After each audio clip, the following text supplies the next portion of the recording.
If someone knocked on your door at exactly 9:17 p.m. and you weren't expecting anyone, would you answer it? What if the person outside knew your name, knew things about your past, things no stranger should know? And what if, with just 3 quiet knocks, your entire life started to unravel? This is what happened the night a stranger came to my door. It was a Thursday night in late October. The wind whispered through the tall maples outside, scraping dry leaves against the windows. The kind of night when the air is cold but quiet and nothing unusual ever happens. I was in the kitchen, rinsing dishes from dinner. The dishwasher hummed quietly, and the soft blue glow of the television filled the living room. Upstairs, my 10-year-old son, Caleb, was brushing his teeth, humming a song I didn't recognize. Everything felt normal, safe. Then there was a knock. 3 slow knocks. Not the doorbell. Not a delivery driver. Not a friend stopping by.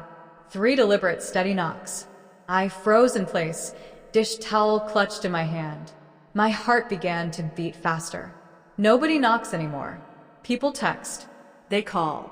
They use the doorbell camera. But this felt different. Mom, Caleb's voice drifted down the stairs. Is someone at the door? Stay in your room, I said, trying to sound calm. My hands were already cold. I walked down the hallway toward the front door, glancing nervously at the small security monitor beside it. And that's when I saw him. A man, standing on the porch. Mid-30s, maybe late 30s. Dark jacket, jeans, clean-shaven, hands visible at his sides. He wasn't pacing, he wasn't on his phone. He was just waiting. I didn't recognize him. I pressed the intercom. Can I help you? I asked. For a moment, he didn't speak. Then he leaned slightly closer to the camera. I'm looking for Megan Holloway, he said. My stomach tightened. That's me, I said carefully. Who are you? My name is Daniel Reed, he said calmly. I think we need to talk. I don't know you, I replied firmly. I know, he said. That's the problem. A chill ran down my spine. I'm not opening the door, I said. I understand, he answered. I wouldn't either. And then he said something that made my heart stop. It's about your father. The words hit me like a punch to the chest. My father died 15 years ago, I said sharply. Daniel nodded slowly. I know. I stared at the screen, unsure whether to call the police or run upstairs. But curiosity and something else I didn't recognize made me pause. What about him? I whispered. Daniel reached slowly into his jacket pocket. My heart was pounding so loudly, I was sure Caleb could hear it upstairs. But instead of a weapon, he pulled out an old photograph. Can you see this? He asked, holding it up toward the camera. I leaned closer. The image was black and white. 2 young men, arms around each other's shoulders, smiling. One of them, my father, younger, alive, smiling. The other man looked almost identical to Daniel. My throat went dry. That's my dad, Daniel said quietly. And yours? I couldn't speak.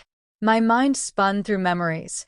My father's move to Ohio in the late 80s, his distracted behavior in the months before his death, the letters he kept hidden in the back of a drawer. You expect me to believe this? I whispered. I know it's hard to accept, Daniel said. But it's true. There's a lot you don't know. I didn't move. I didn't respond. Please, just 5 minutes, he said softly. I need to show you something. I swallowed hard. Curiosity battled caution. I unlocked the deadbolt, just a crack. The chain stayed on. 3 inches. Enough to pass the envelope he held carefully. I reached out and took it. Our fingers brushed for a moment. Inside, letters. Yellowed with age. My father's handwriting, unmistakable. I sank onto the couch, heart racing. The first letter spoke of regret. The second mentioned the baby. The third said, I don't know how to fix this, but I don't want her to grow up thinking I didn't care. Upstairs, Caleb's bedroom door creaked. Another child. Another life my father had kept hidden from me. I went back to the door. You're saying you're my brother? I asked, voice shaking. Half-brother, Daniel corrected gently. Silence stretched between us. What do you want from me? I asked. Nothing, he said softly. I wanted to see where he lived. To see you. To know I wasn't alone. I didn't know if I should close the door or ask 1,000 questions. The wind rattled the trees outside, and in that moment, I realized my life would never feel the same again. The night felt colder than usual. I sat on the couch, clutching the envelope with my father's letters, my hands trembling. The porch light outside cast shadows across the living room. Daniel had stepped back, standing on the porch like he belonged there and didn't, all at the same time. I could hear Caleb's soft snoring from upstairs. My mind was racing faster than I could catch. I unfolded the first letter again. The handwriting was unmistakable. My father's loops and slants, the way he pressed harder at the start of each word, it was him. The first lines were simple, almost apologetic. I don't know how to fix this. I never meant to hurt anyone. I thought I was doing the right thing. I felt a pang in my chest. Hurt, confusion, anger, Curiosity. Daniel's voice came from the porch, quiet, careful. You can read them here. I'll wait. I didn't look up. My fingers trembled as I touched the second letter. It mentioned a baby, a life I didn't know existed. My father had a son I had never met. I exhaled slowly. My heartbeat was loud in my ears. Your father, I began, voice shaking. He had another family? Daniel nodded slowly. His gray eyes reflected the porch light. Yes. He didn't know at first. By the time he did, it was too late. My mom kept the letters. I had to find you. I swallowed hard. My father, a secret life? Everything I knew about him, the man I remembered, was incomplete. I paced the living room, the chain still on the door. I wasn't sure I was ready to look at Daniel in person, but part of me wanted to. You drove 6 hours, I said, trying to steady my voice. For this? Yes, he said softly. To meet you. To know you're okay. And to show you he wasn't hiding everything intentionally. I wanted to ask so many questions, but where could I start? How do I even trust you? I whispered. Daniel lifted his hands, palms open. Come. Non treatening. You don't have to trust me yet. Just read the letters. That's enough for now. I opened the third letter. My father's words pressed against my chest like a weight. I don't want her to grow up thinking I didn't care. I made mistakes, yes, but I loved her. Always. I sank deeper into the couch cushions. The past and present blurred. My father's voice, the live and handwriting I hadn't seen in 15 years, it was almost like he was there. And then my mind went to Caleb, the kid upstairs, unaware of this new brother, unaware of the secret that had been kept so long. I glanced at the envelope again. The letters weren't just history, they were a bridge. A bridge to someone who had existed quietly, far away, while my father had raised me. I started. Can I see you properly? Face to face. Daniel nodded, carefully stepping closer. The chain still latched. Just a crack. I promise I won't step inside. I unlocked the chain slowly. Opened the door just a few inches. Cold October air slipped inside, his breath visible in the dim porch light. He handed me the envelope and then hesitated. I don't want to overwhelm you, he said. I just wanted you to know the truth, and that I exist. My heart raced. His resemblance to my father was undeniable. I blinked, couldn't look away. Half-brother, he said quietly, almost like a whisper. That's what I am. Not the whole story, but a start. I stepped back, closing the door to the chain again. Okay, I whispered. I need to think. Daniel nodded. I understand.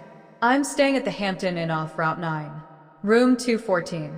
If you want, you know where to find me. I watched him walk down the driveway, the wind tugging at his jacket. Red taillights disappeared into the night. I sat back on the couch, staring at the letters. My father's life had been more complicated than I imagined. There was guilt, regret, love, and a secret I had never known. I didn't know if I was angry or grateful, Confused or relieved. but one thing was certain, life would never be the same. I finally went upstairs to check on Caleb. His little face buried in the pillow, He murmured, "Good night, Mom." "Good night, Caleb," I whispered, holding the letters close. As I turned off the light, I couldn't shake the thought. Tomorrow, I would have to confront the reality of Daniel, my half-brother, and the secrets my father left behind. The night was quiet again. Too quiet, and yet it felt alive. Because somewhere in that quiet, someone I had never met was now part of my life. And that was only the beginning. The next morning, I woke up with a tight knot in my stomach. The letters lay on the kitchen table, unopened since last night. I hadn't eaten, hadn't slept well. My mind kept replaying Daniel's face, the way he mirrored my father's features, the quiet hope in his eyes. Caleb bounced into the kitchen, still half asleep, his hair sticking up in all directions. "Mom, can I have cereal?" he asked. I forced a smile. "Sure, buddy. Go ahead." He poured his cereal, humming a tune, completely unaware that a stranger, my half-brother, was somewhere in town, waiting for me to decide if I would ever meet him. After dropping Caleb off at school, I drove slowly toward the Hampton Inn. My hands gripped the steering wheel so tight they ached. My mind was screaming, "What am I doing? Who am I about to meet?" I pulled into the parking lot. Room 214. Daniel had been right about the address. I hesitated at the door, took a deep breath, Knocked. A moment passed. Then the door opened slowly. Daniel stood there, casual but cautious. Gray eyes fixed on mine, a little smile, but nervous. "You came," he said softly. "I said I would," I replied, my voice barely above a whisper. He stepped back, letting me inside. The room was small, modest, clean. A hotel room, but it smelled faintly of coffee and something like pine. I sat down on the edge of the bed. My hands fidgeted with the envelope of letters I had brought. Daniel took the chair across from me, kept a careful distance, hands visible, calm but alert. "I know this is strange," he began. "I don't expect you to trust me, or even like me right now." I shook my head. I don't know what to think. You look like him. You sound like him, but you're a stranger." Daniel nodded. "I know. I just want to tell you the truth. Everything I know. About him. About us." I swallowed hard. "Go on." He took a deep breath. "I grew up knowing I had a sister somewhere. Mom kept the letters he sent. I never met him in person. He died before I could. But I always knew you existed. Always wondered who you were, if you'd even want to meet me." I stared at him. "Why now? Why come all this way?" Daniel paused. "Because I realized a life's too short. And I wanted to meet you before it was too late for us, too. For me, for you. I just didn't want to die wondering." I felt my chest tighten. This wasn't a stranger anymore. He was a part of my father, a part of my family. And yet, the fear, the uncertainty, it didn't leave. "I don't know if I can forgive him for keeping the secret," I whispered. Daniel leaned forward slightly. "I'm not asking you to forgive him. I'm asking you to let me exist. To know that there's someone who shares your blood, who knows your father in a way I never could, and who wants to be part of your life, if you'll let me." The words hit me like a wave. My father's mistakes, his regrets, the letters, the hidden life. Tears prickled my eyes. Daniel didn't speak, just watched, quietly, respectfully. I exhaled slowly. "I need time. I don't even know where to start." He nodded. "I understand. We'll take it slow. No pressure. One step at a time." I looked at him again. The resemblance was uncanny. The same gray eyes, same slight crease near the left eyebrow. And yet, a stranger I had never known. Suddenly, my phone buzzed. A text from Caleb. "Mom, I miss you. When are we home?" I glanced at him. I should go. He's my son." Daniel nodded. "Of course. I'll wait until you're ready. Just know I'm here." I left the hotel, my heart racing. The wind outside felt colder than usual. I drove back home, thinking about Daniel, thinking about my father, thinking about the life I never knew I had. At home, Caleb ran to the door. "Mom, I missed you." I hugged him tight, suddenly aware of the life I had, the life I wanted to protect. And somewhere in the city, Daniel waited, waiting for the moment I might open my life to him. That night, I sat by the window, letters spread on the table, wondering how a single knock at 9:17 p.m. could change everything. And I realized it wasn't just my father's secret anymore. It was mine too. The secret of whether I could open my heart to someone I'd never met, someone I should call family. And somewhere across town, Daniel slept, thinking about the sister who might someday call him that. The next morning, I woke up to the soft light of dawn spilling into the kitchen. The letters still lay on the table, carefully opened and read, but I found myself staring at them again, as if hoping they would give me a roadmap to the complicated life my father had left behind. Caleb was at the table, pouring cereal, humming his usual tune. "Mom, can Daniel come over?" he asked suddenly, looking up at me with wide, curious eyes. I froze. "Daniel?" "Yes," he said. "You said he was my uncle. I want to meet him." I swallowed hard, suddenly realizing how much the situation had shifted in just one day. My son already wanted to embrace this stranger, this half-brother I had just met myself. I don't know if that's a good idea yet," I said carefully. Caleb pouted. "Why not? He's family. You said it yourself." I paused, thinking. He was right. Family. But complicated, fragile, uncertain. After school, I called Daniel. My hands shook as I dialed his number, unsure if I would hang up before he answered. "Hi," he said on the first ring, calm but warm. "I was wondering when I might hear from you." I think maybe you can come by." I asked slowly. "Just for a little while. Caleb wants to meet you." There was a small pause on the other end, then a soft laugh. "I'd love that." A couple of hours later, Daniel knocked at the door. Caleb answered first, wide-eyed and smiling. "Uncle Daniel?" he asked, tentative but excited. Daniel crouched down to Caleb's level, extending a hand first, then hugging him carefully. "Hey there, buddy. I'm Daniel. It's so good to finally meet you." Caleb grinned. "I like you already." My chest tightened, seeing them together. The stranger who looked so much like my father and the son I had been raising alone. It felt right. Somehow. Painful, yes, but right. I invited Daniel inside. We sat in the living room, Caleb bouncing between us, asking questions, laughing, sharing stories about school, baseball, and his favorite cartoons. Daniel answered patiently, sometimes teasing Caleb in the way my father used to.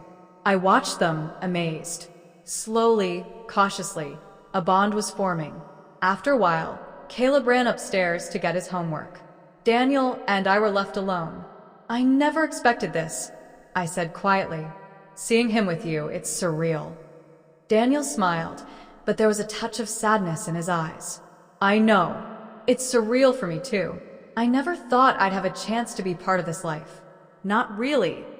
I nodded, thinking of the past, the secrets, the letters, the loss, the grief. I don't know if I can forgive my dad for hiding all of this. "You don't have to," Daniel said gently. "We're not here to forgive him. We're here to make a choice now. About us. About the family we can be together." I felt something I hadn't felt in a long time. A flicker of hope. The afternoon passed with laughter, small stories, quiet moments.